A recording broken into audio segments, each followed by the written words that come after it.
Good evening. Go ahead and open your Bibles to Proverbs chapter 31. Proverbs chapter 31 is where we will be beginning. It's where we're going to spend most of our time for the first half of this lesson. So if you'd like to go ahead and put a marker there, that would be good. If I did not catch you on your way in, there are handouts if you would like one. Adler's going to pass those out, and if you did not get one, you want one, just raise your hand. Make sure you keep it raised so that Adler can find you. I appreciated Warren's thoughts this morning on how Christians are different from the world. And I want to ask that we keep that in mind tonight as we talk about some things that are extremely countercultural in our society today. We're all familiar with the phrase, Proverbs 31, woman. The woman described in Proverbs 31 is held up as a standard of a godly woman in a healthy family. And young Christian men, if they have even a sliver of wisdom in their desire for a relationship, they stay in search for a woman like this. And they avoid at all costs women who are not like this. A young man making the decision to wait for a Proverbs 31 woman to date and marry, that's a sign of maturity. But just because they have that desire does not mean that they are mature. A friend of mine who preaches in Illinois had a young man in his congregation specifically request a sermon be preached on Proverbs 31 because he wanted to pursue a Proverbs 31 woman, and he wanted to make sure that the young ladies in the congregation were making the adjustments necessary to be worthy of his interest. And so my friend turned around and he preached a sermon titled, "What Makes You Think a Proverbs 31 Woman Would Want You?" There are a lot of young men, young Christian men out there who love to talk about the Proverbs 31 woman, but they live as though they have not read the first 30 chapters of the book. And so we're going to be talking some about that tonight. But unfortunately, being a fool who lacks wisdom does not disqualify a man from the dating pool for a lot of young women. Society has lied to women with decades of feminist ideology that discourages them from being attracted to strong men who are leaders and encourages them to seek out and endure relationships with weak-willed, faithless, and foolish men. And for some reason, those relationships tend to not go so well. And that leads to broken homes, unhealthy family relationships, and the general degradation of morality in society. The church is not unaffected by these things. Shifting gears for a moment, Job. As Job is defending himself against the slanderous words of his friends in Job 31, he lays out a blueprint that is very similar to Proverbs 31, but for men. If a man seeks to be a suitable partner for a Proverbs 31 woman, that's the blueprint to follow. And if a woman seeks a godly, productive, and healthy marriage, this is the man to seek. In spite of popular society, we must teach our young men to want to fit the model of Job 31 and to seek relationships with Proverbs 31 women.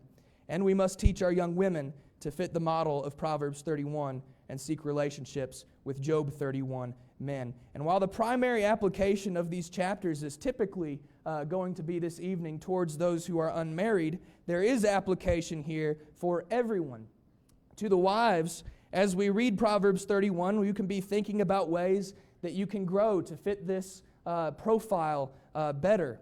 And to the husbands, we can do the same as we read from Job. And I want to encourage you this evening to take notes, even if they're just mental notes, and to talk about these things with your spouse tonight.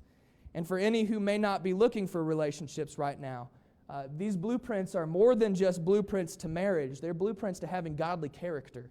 And so there will be application for anyone who is willing to self-assess as we read these things tonight. We'll start in Proverbs 31. Before we read this, let's understand the context. The book of Proverbs is a book of inspired wisdom.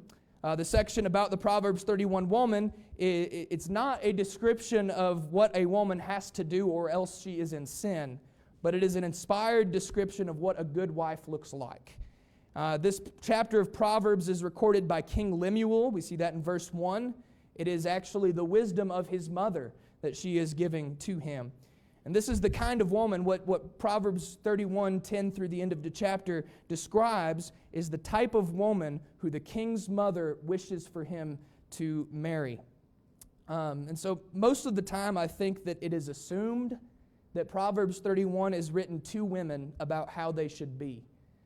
But there's a sense in which that's true, that this is a template of how to be a good and virtuous wife, or even beyond that, just how to become a godly woman.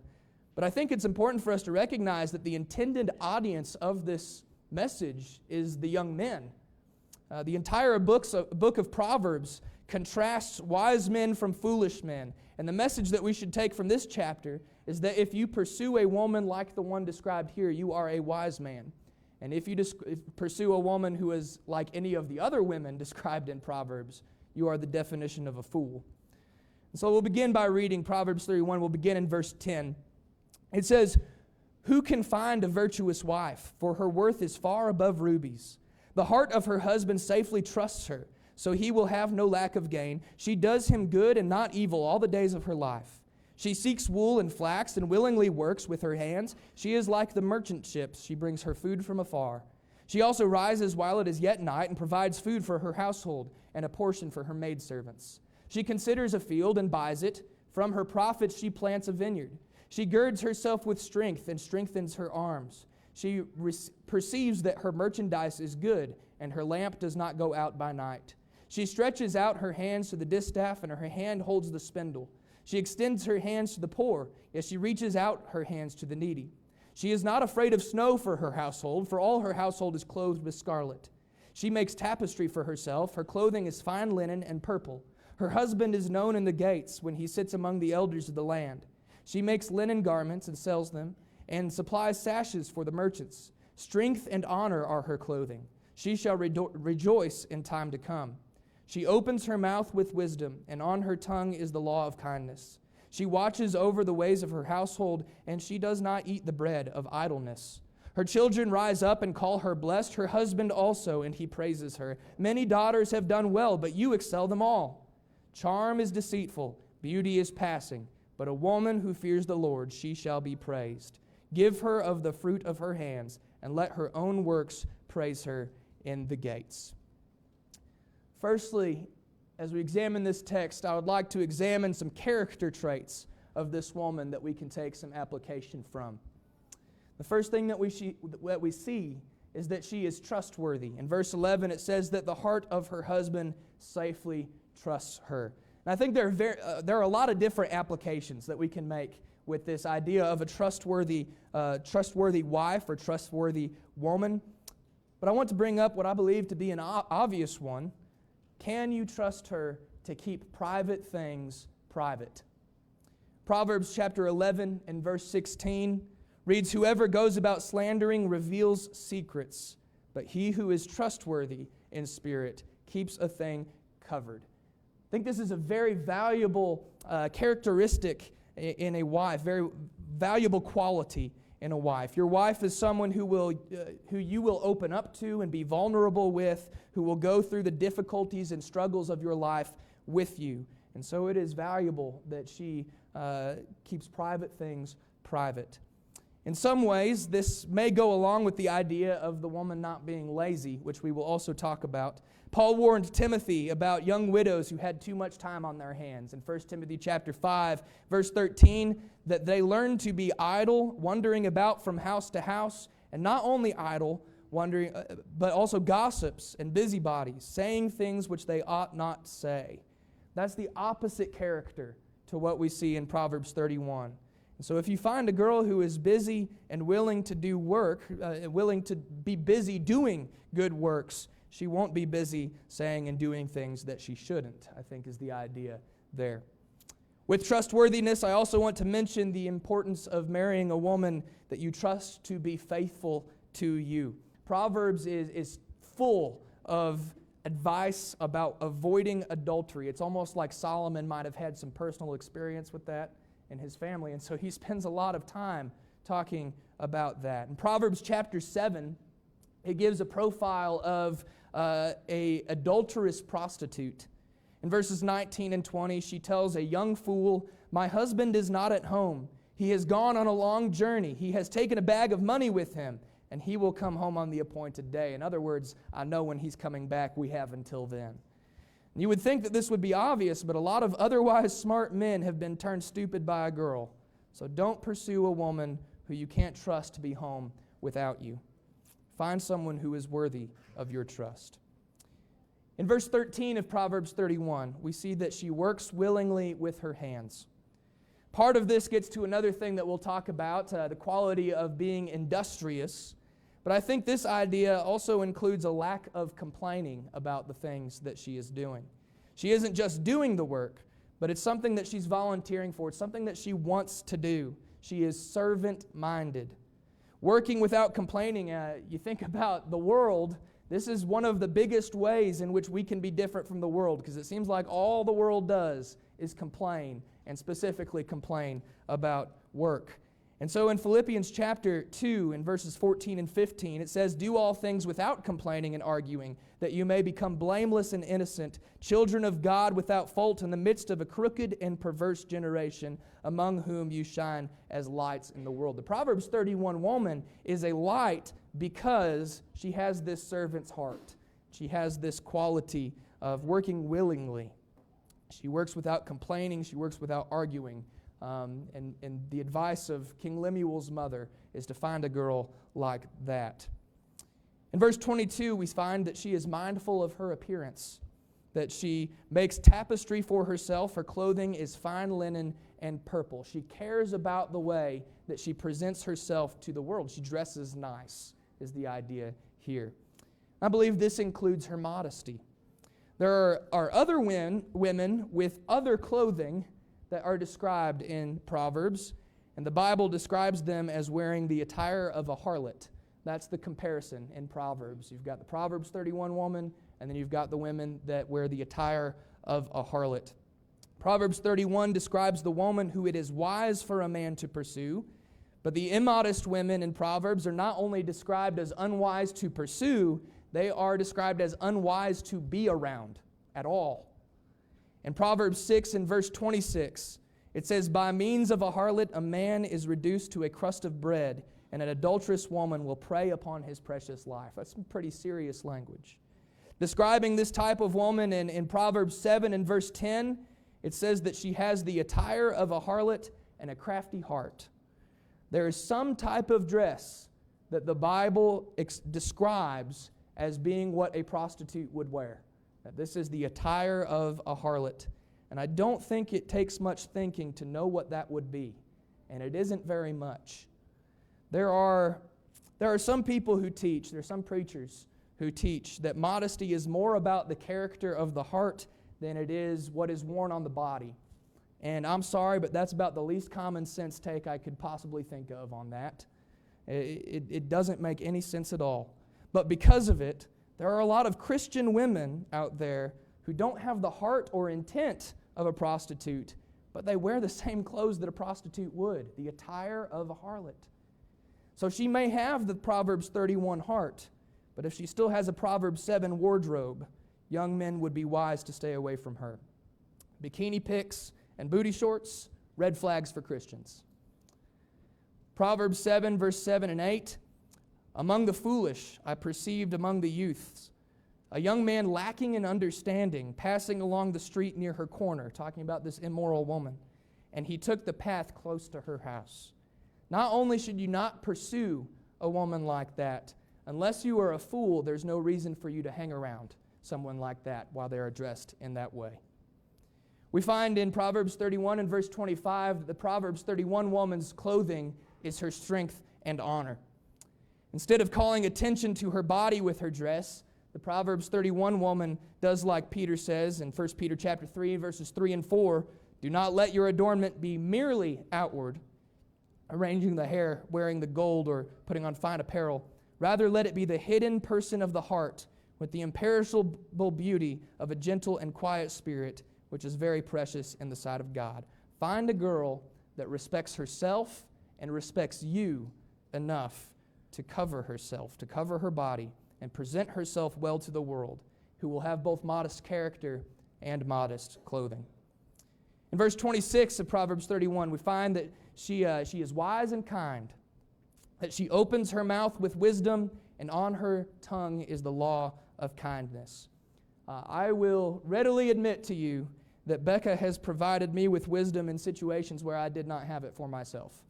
And that is a quality, that kind of value in a wife cannot be understated. Proverbs 19 and verse 14 says, "Houses and riches are an inheritance from fathers, but a prudent wife is from the Lord." In contrast to the wise and kind wife, there are 7 separate proverbs about a contentious and nagging wife. In Proverbs chapter 27, verse 15 and 16, it says, "A continual dripping on a very rainy day and a contentious woman are alike. Whoever restrains her restrains the wind and grasps oil with his right hand." In Proverbs 21 and verse 9, it says, "It is better to dwell in the corner of a housetop than in the house with a contentious woman." So those are some good character traits to learn from. But let's look for a moment at her work. She loves her husband. In verse 12, she does him good and not evil all the days of her life.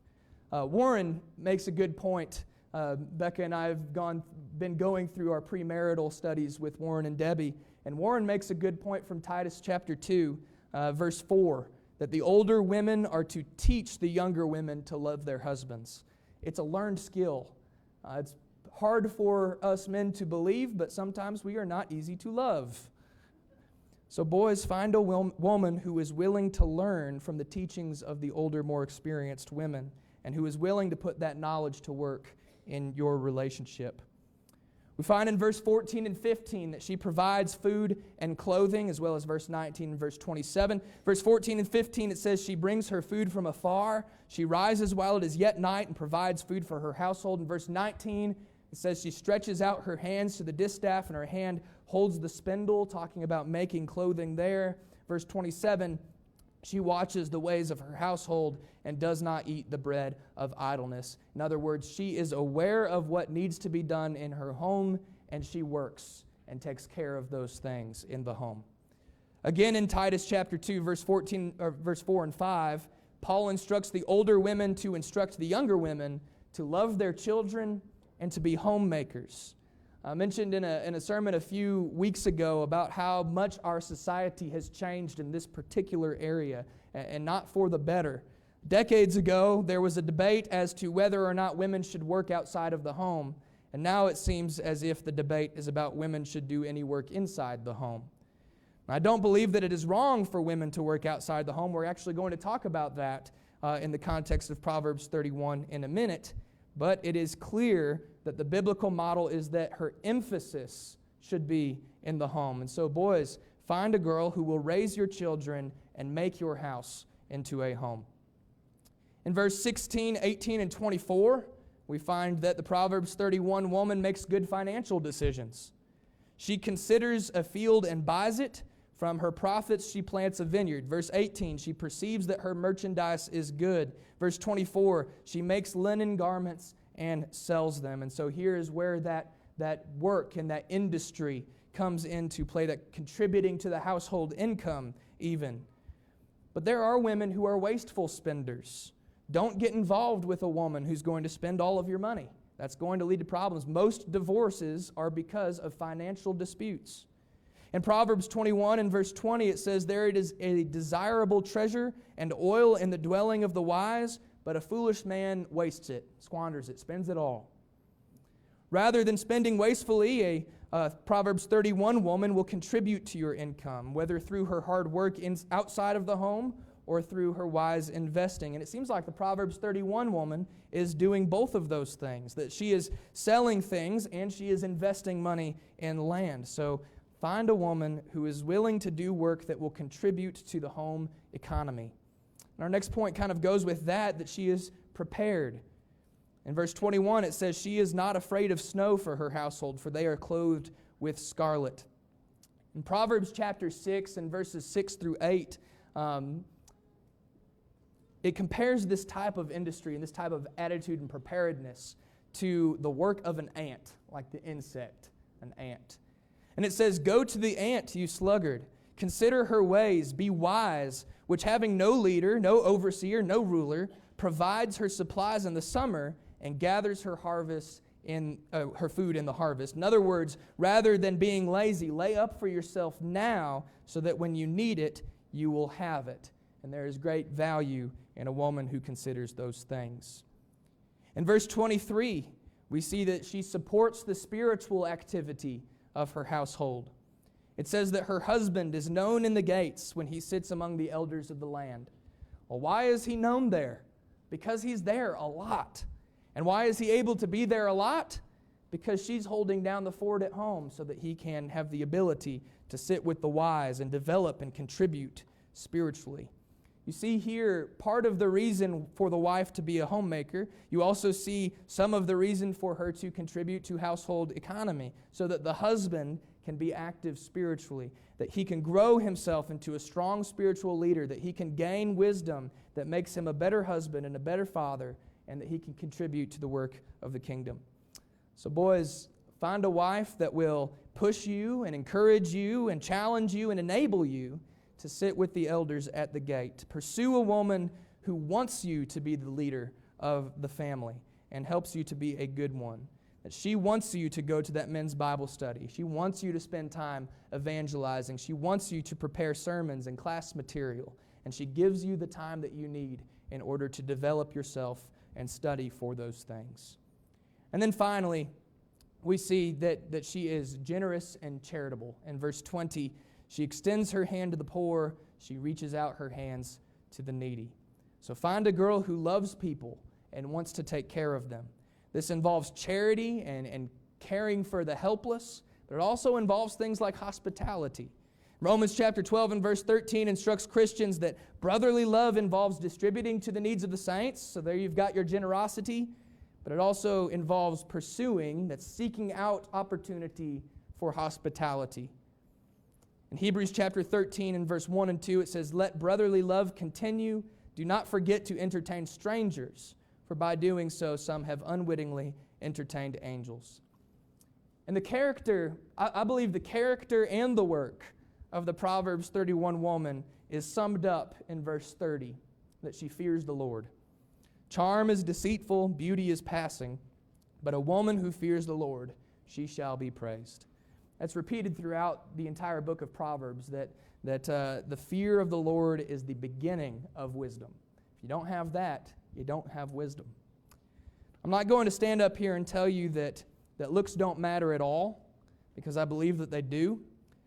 Sexual intimacy is an important part of the marriage relationship. Mutual attraction is necessary part of that. But if the physical appearance is ahead of any of the other things in this chapter, any of the other things that we've talked about on this list, if physical appearance is above any of those on your list of priorities, then you are the definition of a fool, according to Proverbs, and you should develop some wisdom before you consider dating or marriage. I'll be honest with you and admit that I have been a fool in my life. I have shown interest in women who did not fit this profile, but that was foolish.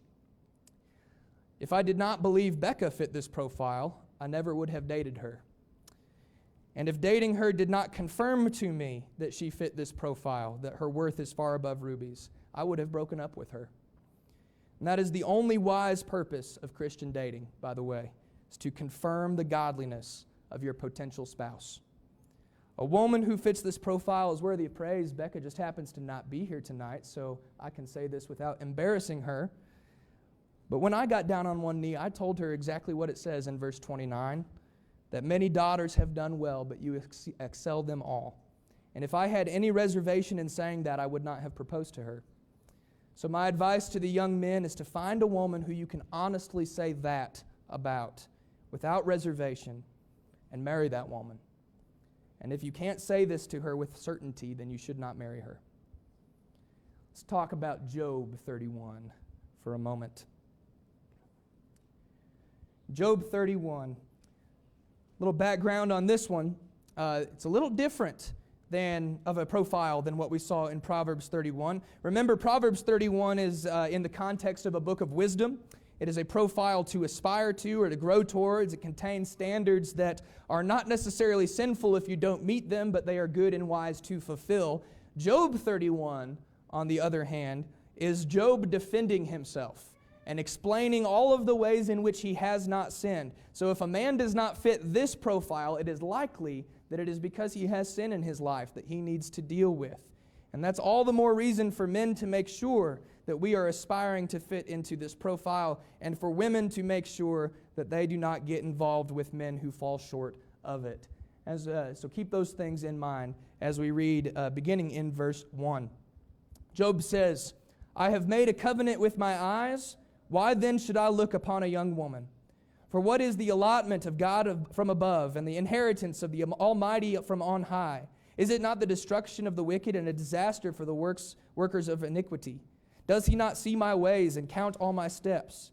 If I have walked with falsehood, or if my foot has hastened to deceit, let me be weighed on honest scales, that God may know my integrity. If my step has turned from the way, or my heart has walked over my eyes, or if any spot adheres to my hands, then let me sow and another eat. Yes, let my harvest be rooted out. If my heart has been enticed by a woman, or if I have lurked at my neighbor's door, then let my wife grind for another, and let others bow down over her. For that would be wickedness. Yes, it would be iniquity, deserving of judgment. For that would be a fire that consumes to destruction, and I would root out all my increased. If I have despised the cause of my male or female servant when they complain against me, what then shall I do when God rises up? When he punishes, how shall I answer him? Did not he who made me in the womb make them? Did not the same one fashion us in the womb? If I have kept the poor from their desire, or caused the eyes of the widow to fail, or eaten my morsel by myself, so that the fatherless could not eat of it. But from my youth I reared him as a father, and from my mother's womb I guided the widow. If I have seen anyone perish for lack of clothing, or a poor man without covering, if his heart was not blessed by me, and if he was not warmed with the fleece of my sheep, if I have raised my hand against the fatherless when I saw that I had help in the gate, then let my arm fall from my shoulder. Let my arm be torn from its socket. For destruction from God is a terror to me, and because of his magnificence I cannot endure. If I have made gold my hope, or said to find gold, you are my confidence. If I have rejoiced because my wealth was great, and because my hand had gained much, if I have observed the sun when it shines, or the moon moving in brightness, so that my heart has been secretly enticed, and my mouth has kissed my hand, this also would be iniquity deserving of judgment, for I would have denied God who is above. If I have rejoiced in the destruction of him who hated me, or lifted myself up when evil found him, indeed I have not allowed my mouth to sin by asking for a curse on his soul. If the men of my tent have not said, who is there that has not been satisfied with his meat? But no sojourner has had to lodge in the street, for I have opened my doors to the traveler. If I have covered my transgressions as Adam, by hiding my iniquity in my bosom, because I feared the great multitude, and dreaded the contempt of families, so that I had kept silence and did not go out of the door. Oh, that I had one to hear me. Here is my mark. Oh, that the Almighty would answer me, and that my prosecutor had written a book. Surely I would carry it on my shoulder and bind it on me like a crown, and I would declare to him the number of my steps. Like a prince I would approach him. If my land cries out against me, and its furrows weep together, if I have eaten its fruit without money, or caused its owners to lose their lives, then let thistles grow instead of wheat, and weeds instead of barley. What I see in this chapter is really a list of don'ts for men. The first of these don'ts is don't have wandering eyes. We see that in verses 1 through 4. Back to thinking about the immoral woman from Proverbs 7.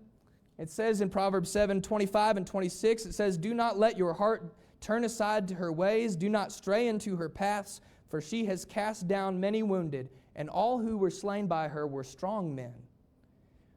Chapter 5 and verse 8 says, remove your way far from her, do not go near to the door of her house. There are men who think that it is okay to look as long as you don't touch. Those men are fools.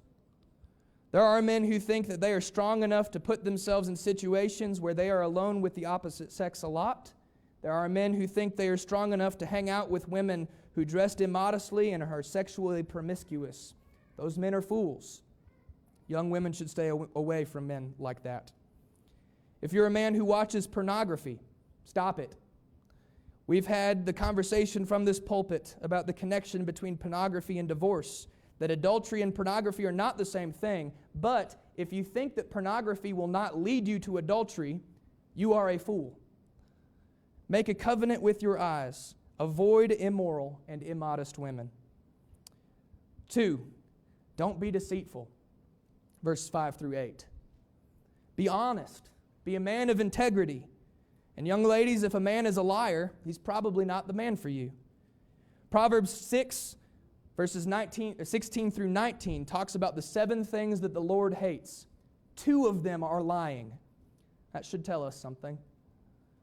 There are tons of proverbs about liars, how they are foolish, destructive, how much God disapproves of them.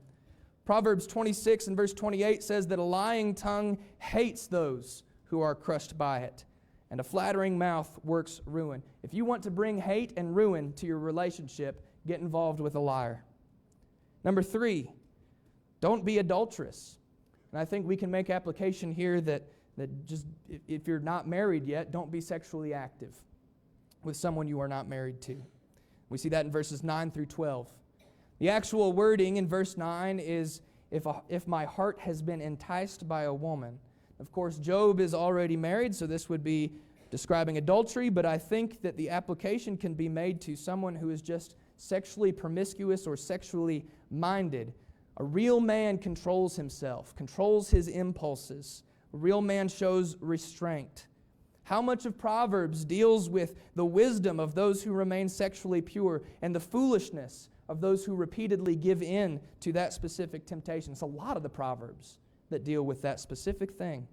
If you read Song of Solomon, one of the main themes that you will see, one of the climactic statements that you will take away from the Song of Solomon is the line, I am my beloved's, and my beloved is mine. This is the biblical concept, the healthy concept of a relationship.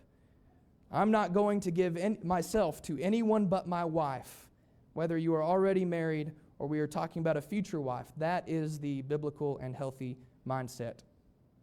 The same speech in Proverbs 31, the same speech that King Lemuel's mother gives to him about where she details the Proverbs 31 woman. She says to him in verse 3, do not give your strength to women, nor your ways to that which destroys kings. And so whether you are already married or you are hoping to be married someday, don't be the kind of man that loves women. Be the kind of man who loves or will love a woman. Develop the character of a one-woman man. And ladies, if he does not have that character, run far away. Number 4, don't ignore complaints against yourself. We see that in verses 13 through 15. One of my favorite proverbs is Proverbs 12 and verse 1. Whoever loves instruction loves knowledge. He who hates correction is stupid. Doesn't get any more straightforward than that. Wise men take complaints against themselves very seriously. Wise men care about self-improvement. And specifically in the context of a relationship, wise men will want to make adjustments to be complementary to their wife. It should be a major red flag to a young woman if a man is unwilling to consider her suggestions and refuses to improve on himself. Number 5, don't exploit the poor.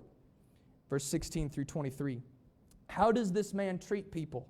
And specifically here, how does he treat people who he could easily get away with mistreating?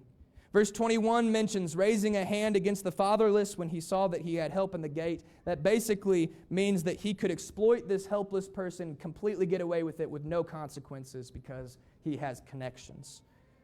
There's a quote that I really like. It's attributed to Malcolm Forbes, but I think it sums up the character that we're talking about here. He said, the stature of a man is measured by that which he does for a man who can do absolutely nothing for him in return. And I think that sums up what we're talking about, which really, when you think about it, that's descriptive of godliness. Think about the way God has blessed us, and yet we cannot offer Him anything that isn't already His. We can never repay Him for anything that He has done for us. David prayed in 2 Chronicles 29 and verse 14, "Who am I and who are my people that we should be able to offer so willingly as this? For all things come from you, and we give you from your own we have given you." And so there's a good marker here How does he treat other people? Does he treat people the way that God has treated him? Number 6, don't be idolatrous. See that in verse 24 through 28. And let me say this, if he's not a Christian, he's idolatrous. If he isn't serving God, then he's serving someone else, and it's probably himself. And that should be a red flag. Verse 24 talks about making his confidence in his finances. Verse 28 says that is the same thing as denying God. Ladies, date and marry someone who is going to lead your house well, not someone who is going to prioritize money or his career over things like services, attending services. Statistics show that the faithfulness of the father has greater impact on the faithfulness of his children than anyone else in their lives. Even if the mother is faithful, if the father is not faithful, that is statistically very bad news for the children. And so, young ladies, date and marry someone who will lead you and will lead your future children closer to God. And young men, develop yourselves to be that kind of leader. Don't be vengeful, number 7. Verse 29 through 30. Proverbs about a quarrelsome man are a lot like Proverbs about a contentious woman. There's a lot of them, and they're very blunt. My favorite is Proverbs 18, verse 6. A fool's lips walk into a fight, and his mouth invites a beating. Is a vengeful kind of man going to follow the instructions of 1 Peter 3 and verse 7, to dwell with you in understanding, giving honor to the wife as to the weaker vessel, and as being heirs together of the grace of life? If he is the kind of guy that is going to emphasize the part of that verse that says weaker vessel and not emphasize the part about giving honor, stay away from that guy. And young men, work on yourselves to be patient, forgiving, and gracious so that someday you can dwell with your wife in understanding. Number 8, don't hoard resources. Verse 31 and 32. That's very similar to what it says about the Proverbs 31 woman's ability to be hospitable and charitable. And so we're not going to spend too much time explaining this, but it's worth pointing out that Job specifically mentions both those in his own tent and those who are strangers passing through in his talk about hospitality and generosity. And he's not selfish to withhold food and shelter from whoever needs it. Number 9, don't cover up sin. Verse 33 through 37. Job in verse 33 references Adam as someone who covered up his sin.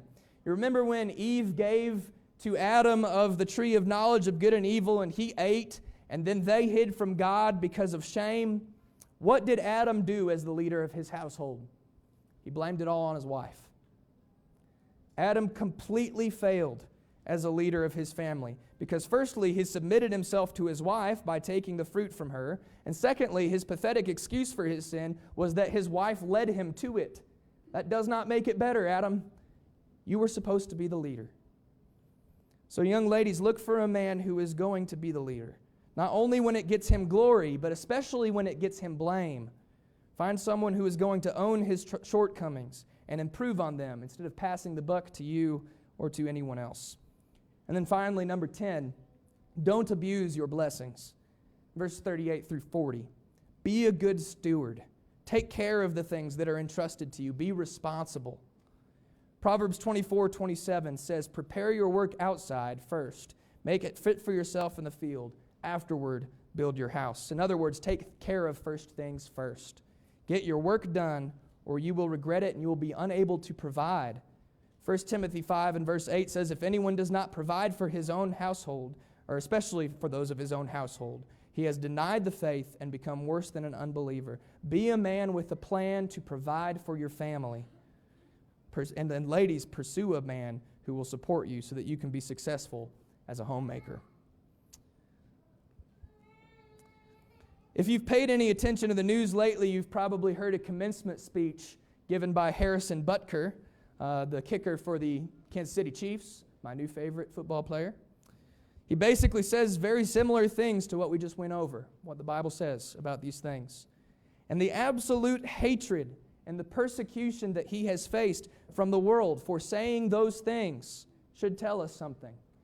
Obviously, the world has a much different message for our youth about dating and about marriage than the Bible does, but we should recognize this is not a friendly disagreement. The world hates the biblical perspective on this. and the world will be evangelistic in pursuing and preaching their message to our kids. And so we must train them up in the way that they should go. The world will tell our young women that if they don't support feminism, they must hate women. They will say that young women should pursue positions of great influence in the world.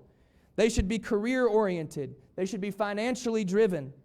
Proverbs 31 teaches that our young women should pursue great influence in their homes, that they should be family-oriented and family-driven, that she may work outside of the home, but she will work outside of the home so that she can influence her home. The world will tell our young women to pursue a man who will empower her to lead. The Bible will encourage our young women to be pursued by a man who will empower her to raise her children to be godly, who will not only lead her and her children, but also lead others to Christ.